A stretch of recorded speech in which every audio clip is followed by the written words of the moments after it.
Tall Sall moom la muy demandé mooy comment cacher une dette waaye itam gis nañu réponse yi nga xam ne si ni keroog ministre de la commune de l'économie du moins yëkkati na ko bëri na sax ñoo xam si ni dañu ne foofu noonu ministre bi voilà li mu wax rek daanaka dafa weddi gouvernement bi et tout yow lan nga mën a indi si wàllum dette cachée boobu.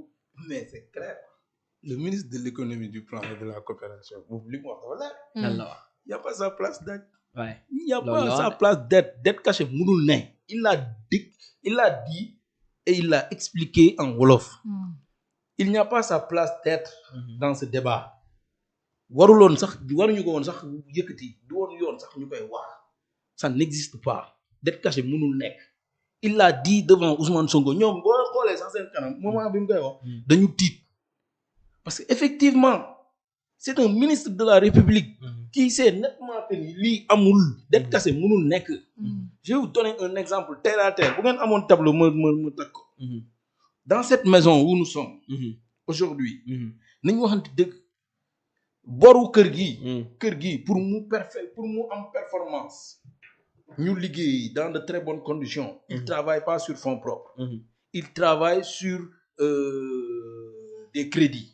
bu soxlawee tel fin investissement day dem banque am jox ko crédit mu ñëw dugal. Ça c'est la dette de la maison.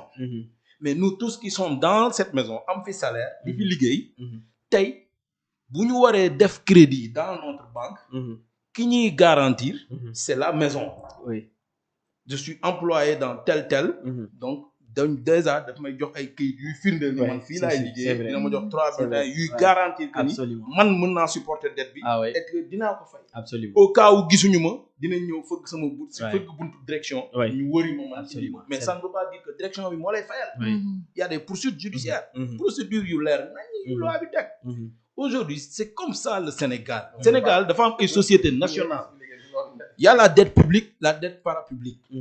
tey dette publique bi moo concerné li nga xam ne ni tey mooy état du Sénégal. directement. Mais parapublic mooy les sociétés comme ñu ne par exemple Senelec.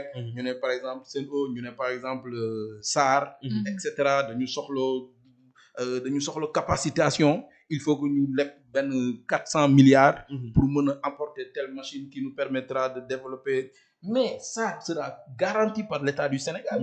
Il a un statut de société nationale. boo xam ne nii c'est dans un état stable. bu am revenu mën a liggéey. SAR sera accompagné par l'État du Sénégal mais nag dettu SAR boobu noonu SAR mooy développé. liy dellu di fay dette bi.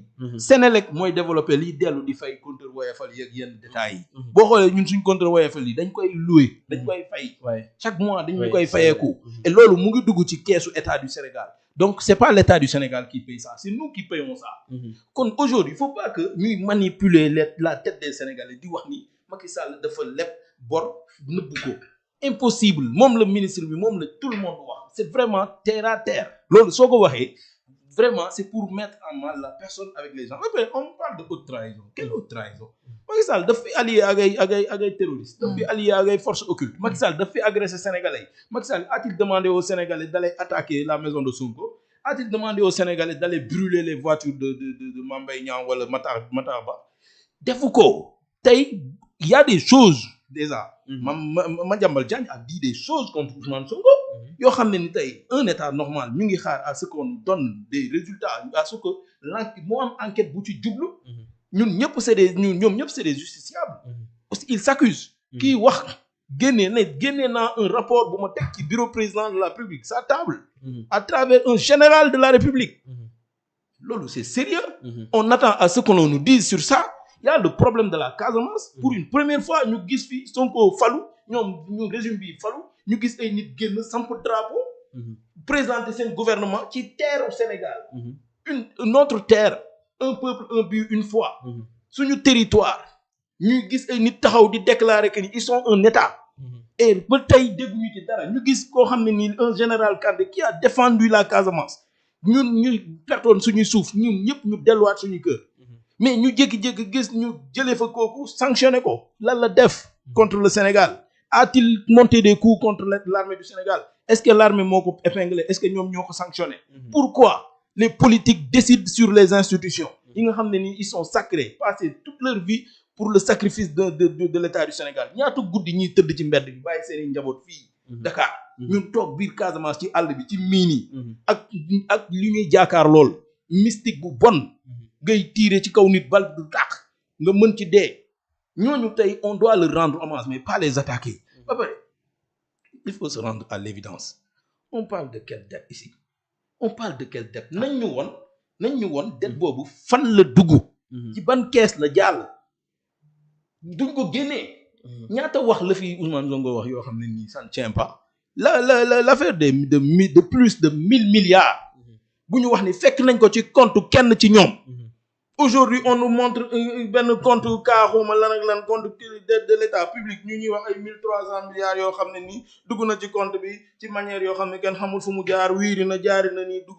waroon na dugg sama kër 1000 milliards mais bu boobaa doo ci mucc de. non c'est juste pour dire que ni naxe mbaay la c'est faux amul dette cachée boobu amul mais position c'est le ministre même qui l'a dit mais position bi nga xam si ne FMI moom la taxawee ça veut dire que ni a été clair FMI a répété les propos de l'État du Sénégal qu'il respecte c'est un État indépendant il va pas vous dire que ni l'État du Sénégal ment d'après ce que l'État du Sénégal a dit c'est ce que le FMI a dit FMI n'a pas confirmé les propos là le rapport Mazar bi ñuy wax nañ ñu ko présenter qu'est-ce qu'ils ont mais pourquoi parce que actuellement gis nañu yéen waxatu leen def kese rapport ngeen di demander on le demande parce que ils ont fait faire un rapport boo xam ne nii pour confirmer rapport bi génn ñu téye ko nañ ko génnee en plus de ça mais ñoom lan la ñuy xaar pour jox nit ñi le bulletin d'activité des 2 années yu ñu fi nekk il y a beaucoup de choses beaucoup de non-dits on a vu un directeur général avec un ministre s'accuser ñu ne dossier bi mu ngi tribunal ba tey ba sànq leerul te jàppuñu ci kenn ay simple accusation mu ngi koy wax sànq présomption d'innocence simple accusation moo téye ay doomu sénégalais ñu nekk ci biir kaso yi actuellement Farba Ngom est là-bas d'autres sont là-bas ci lan dañ leen a accuser parce que dañ leen épingler ci benn preuve bu amul alors que ñi am ay jugement définitif te duñu kaso mais le cas de Farba gis nañu ñu def benn caution dugal loo xam ne si ne caution qu'est-ce que ça signifie d'accord caution c'est une caution morale c'est-à-dire da ngay ñëw nga joxe c'est une caution morale et tout mais non c'est une caution morale qui te revient toujours de droit avec la présomption d'innocence c'est pour dire que ni ma morale elle est là vous ne m'emprisonnez pas vous me laissez aller chez moi et je réponds sur convocation c'est vrai ça loolu bu ko mënee def ko ñu ko bàyyi mu dem këram suñu wóoluwee seen bopp mais dañ lay téye empêcher de réaliser say défense waaw d'accord mais tamit koo xam ne si ni dañ te ñoom ñoo ko doon kaas mais koo gis nga xam ne moom gérewul benn fonction ci côté état